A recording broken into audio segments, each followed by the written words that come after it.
So when the softener is in home position, you get this little symbol right here. It's a little water spigot. That means it's in home position. That's where it should always be anytime you come down here and look at it. So when you look at the blue screen, it will tell you two things. It will tell you time of day, like a digital clock sitting in this room. And it should always read correct time of day. And I'll show you how to set that.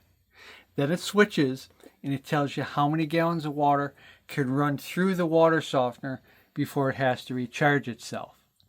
So we're starting at 1,050 gallons of water. So it's going to count backwards down to 0 from there every time you open a faucet. Flush your toilet, take a shower. It's going to start counting the water as you use it now. So that 1,050 is counting itself down to 0.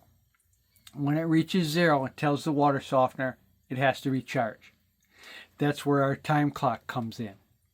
It's keeping track of time because the water softener is set to recharge itself in the middle of the night when you're not using water. So it comes preset at 2 in the morning. Okay? Excuse me. So now, if the power goes off due to a storm or any kind of power outage, this will hold memory for 2 days. So you got 2 days of backup built in where you wouldn't have to do anything. Okay? But if it's longer than 2 days, what you'd have to do is set the time of day. And to set the time of day, you have an up and a down arrow. Up is forward, down is backward. You just hold it in like any digital clock. The longer you hold it in, faster it'll start to spin. Okay?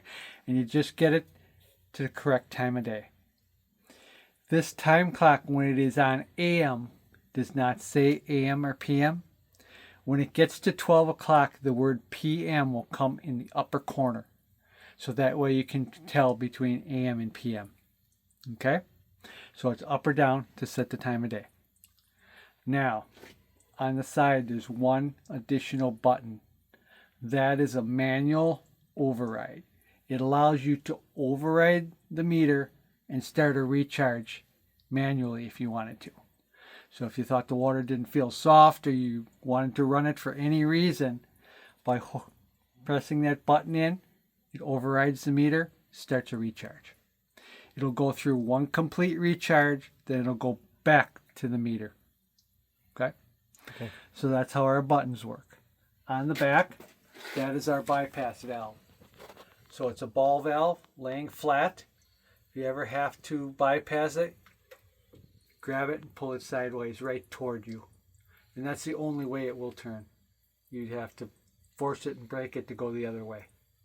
But while we're servicing the water, straight back. And it's running right now. So you're up and running.